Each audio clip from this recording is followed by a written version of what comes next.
Hello everyone. Welcome back to Advaita academy.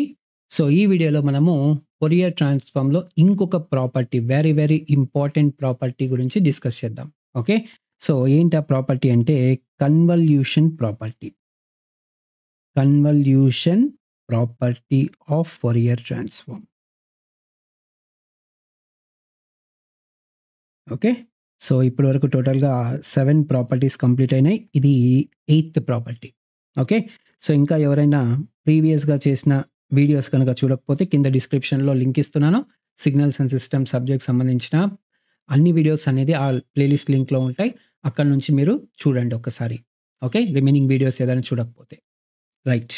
So, convolution property of Fourier transform. So, చెప్పండి convolution property ఏం చెప్తుంది? Convolution property of Fourier transform. Convolution property of అవునా?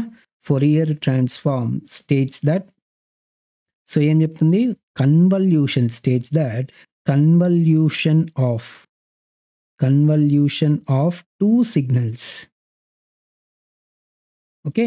Convolution of 2 signals in time domain. Convolution of 2 signals in time domain is equal to multiplication of their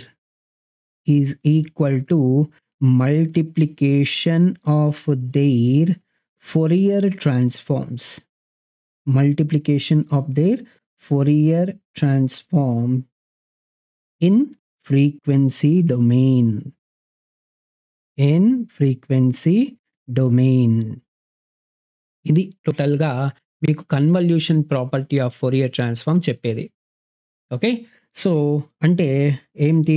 if there are 2 signals, if x1 of t అనే ఒక signal యొక్క Fourier transform గనక x1 of omega అయ్యి, అలాగే ఇంకొక signal x2 of t అనే ఇంకొక signal యొక్క ఫోరియర్ ట్రాన్స్‌ఫార్మ్ గనక x2 ఆఫ్ ఒమేగా అయితే దెన్ కన్వల్యూషన్ సింబల్ ఏంటి? ఇది star symbol. Okay. Convolution of 2 signals in time domain is equal to అంటే ఫోరియర్ ట్రాన్స్‌ఫార్మ్ అన్నమాట. Is equal to multiplication of their transforms in Fourier transforms అంటే Fourier transforms in frequency domain x1 of omega into x2 of omega. ఇది టోటల్‌గా convolution theorem.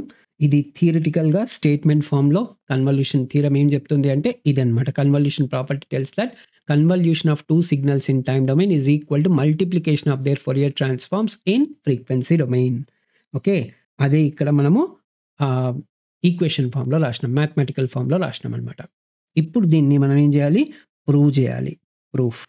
చాలా important question ఇది. Okay. Proof జాగ్రత్తగా వినండి. ఓకేనా? అండ్ ఇక్కడి వరకు గనుక మీకు కంటెంట్ నచ్చినట్లయితే please like this video. Okay. And don't forget to share this video with your friends. Right.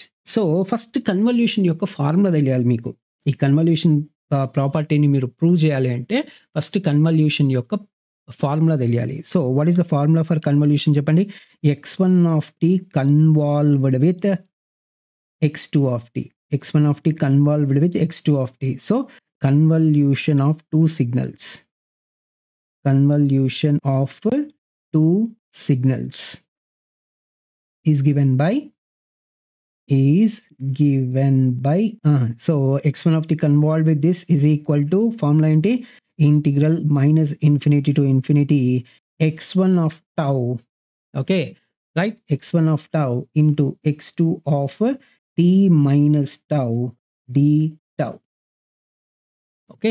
So, tau అనేది టైమ్ షిఫ్టింగ్ ఫ్యాక్టర్ అది. ఓకే. సో, కన్వల్యూషన్ గురించి మీకు ఇంకా వేరే వీడియోస్‌లో క్లియర్‌గా ఎక్స్‌ప్లెయిన్ చేస్తాను మీకు. కన్వల్యూషన్, కోరిలేషన్ గురించి క్లియర్‌గా ఎక్స్‌ప్లెయిన్ చేస్తాను. ఓకేనా? సో, అప్పటి వరకు ఫార్ములా అయితే గుర్తుపెట్టుకోండి. ఎందుకంటే ఈ ప్రాపర్టీని మనం ప్రూవ్ చేయాలంటే మనకి ఈ ఫార్ములా అవసరం కాబట్టి సో, ఈ ఫార్ములా అయితే గుర్తుపెట్టుకోండి. This is the formula for convolution. Okay. So, ఇప్పుడు మనకేం కావాలి? వి వాంట్ ఫోరియర్ ట్రాన్స్‌ఫార్మ్ అవునా? So, Fourier transform of x1 of t convolved with x2 of t కావాలి. అవునా కదా? Right. So it is given by integral -∞ to infinity. ఇప్పుడు ఇదంతా కూడా మనకు ఎక్స్ ఆఫ్ టీ అవునా కదా! ఇదంతా కూడా మనకు signal x of t. So x of t ప్లేస్‌లో మనకేముంది ఇప్పుడు x1 of t convolved with x2 of t ఉంది. కాబట్టి అదే రాసేయండి అంతే. x1 of t convolved with x2 of t into e power minus j మన మామూలు formula e power minus j omega t dt. ఓకేనా? Is equal to integral -∞ to infinity. So ఇందాకే రాసినాం కదా x1 of t convolved with x2 of tea అంటే formula ఏంటి? Integral -∞ to infinity x1 of tau into x2 of t minus tau d tau. Okay? So d tau. ఓకేనా? ఇక్కడ రాసినాం కదా! అదే రాసినా అనమాట. d tau into e power minus j omega t dt అయిపోతుంది. ఓకే? సో ఇప్పుడు ఏం చేద్దామంటే integral -∞ to infinity. Okay? So x1 of టౌని బయటికి రాసేద్దాం. ఎందుకంటే ఇప్పుడు integration with respect to t కదా! కాబట్టి x1 ఆఫ్ టౌ బయటికి రాసేయొచ్చు. d టౌ కూడా బయటికి రాసేస్తున్నాను. Integral -∞ to infinity. ఇంకా మిగిలింది ఏంటి? x2 of t minus tau into e power minus j omega t dt మిగులుతుంది. ఓకే? ఇప్పుడు ఏం చేద్దామంటే let t minus tau is equal to p in second integral. Second ఇంటిగ్రల్‌లో మాత్రమే. Okay? I am trying to change only the second integral. So t minus tau is equal to p దేంట్లో? రెండిట్లో కాదు. Only second ఇంటిగ్రల్‌లో అంటే ఇక్కడ. Okay? So t minus tau is equal to p పెడదాం. అప్పుడేమవుతుంది చెప్పండి? Integral -∞ to infinity x1 of tau d tau as it ఈస్‌గా ఉంటుంది. Into integral -∞ to infinity x2 of ఇక్కడ నేనేం రాయొచ్చు? t మైనస్ టౌ ప్లేస్‌లో p రాయొచ్చా? ఎందుకంటే మనం t minus tau is equal to p అనుకున్నాం కదా! So x2 of p into e power minus j omega into t ప్లేస్‌లో నేనేం రాయొచ్చు? t మైనస్ టౌ p అయితే t ఈజ్ ఈక్వల్ టు ఏమైతది? p plus tau. అవునా కదా! అట్లే dt ఏమైతది? టౌ అనేది ఒక కాన్స్టెంట్ కదా! టౌ అనేది ఒక కాన్స్టెంట్. కాబట్టి dt ఏమైతది? dt is equal to dp కూడా అయిపోతుంది. dt is equal to dp అయిపోతుంది. ఓకేనా? రైట్. సో t ప్లేస్‌లో నేనేం రాయొచ్చు? p plus tau into dt ప్లేస్‌లో నేను dp రాయొచ్చు. అర్థమైందా? Right. So is equal to integral -∞ to infinity x1 of tau into d tau into integral -∞ to infinity x2 of p. ఇది ఎలా ఉంది? a power m plus n లాగా ఉంది. అవునా? a power m plus n అంటే మనం ఏం రాయొచ్చు? a power m into a power nగా రాయొచ్చు. అలాగే e power minus j omega p into e power minus j omega tau dp అయిపోతుంది. dp అయిపోతుంది. సో ఇక్కడ ఇదంతా కూడా pతో ఉంది. ఈ టౌ అనేది ఇక్కడ ఉందా లేదా? అవునా కదా! సో ఫస్ట్ ఇంటిగ్రల్‌లో ఆ టర్మ్‌ని ఫస్ట్ ఇంటిగ్రల్‌కి షిఫ్ట్ చేసేద్దాం. అప్పుడేం రాయొచ్చు నేను? -∞ టు ఇన్ఫినిటీ అవునా?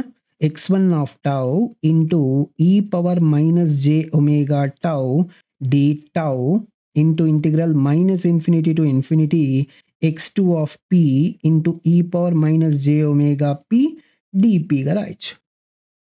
అవునా కదా! సో ఇది పక్కన రాద్దాం. ఓకే? సో ఇది ఎలా ఉంది చెప్పండి? ఇది ఫస్ట్ టర్మ్ చూడండి. జస్ట్ మన మామూలు ఫోరియర్ ట్రాన్స్‌ఫార్మ్ ఫార్ములా లాగా ఉందా లేదా?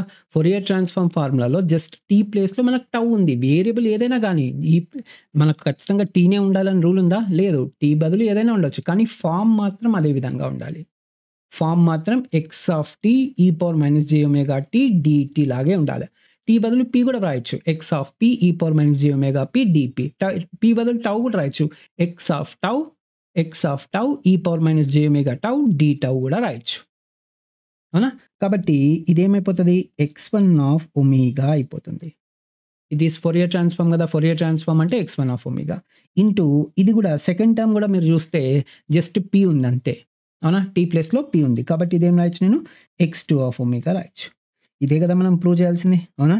చూడండి Fourier transform of convolution of 2 signals is equal to multiplication of their transforms in frequency domain. So that is the reason why మనకేమొచ్చింది x1 of t convolved with x2 of t. దీని Fourier transform ఏమొచ్చింది x1 of omega into x2 of omega వచ్చింది. So hence proved. అవునా కదా, right? అర్థమైంది అందరికీ? So just convolution formula తెలిస్తే చాలు. ఇక్కడ జస్ట్ కన్వల్యూషన్ ఫార్ములా తెలిసి స్టెప్ బై స్టెప్ ఎలా మీరు ఎవాల్యుయేట్ చేస్తూ రావాలనేది మళ్ళీ ఒక్కసారి వీడియోని చూడండి, మీకు ఈజీగా అర్థమైపోతుంది. ఓకే, సో ఈ వీడియోలో డిస్కస్ చేసిన ఈ ప్రాపర్టీ, కన్వల్యూషన్ ప్రాపర్టీ మీకు క్లియర్గా అర్థమైంది అనుకుంటున్నాను. Please if you like the content of the video, please like this video, share this video with your friends and don't forget to subscribe to our channel. And ఈ వీడియోకి సంబంధించిన notes నేను కింద డిస్క్రిప్షన్లో టెలిగ్రామ్ ఛానల్ లింక్ ఇస్తాను, అక్కడ నుంచి మీరు డౌన్లోడ్ చేసుకోండి. ఓకేనా, right? That's all for this video. Will meet in the next video. జై హింద్.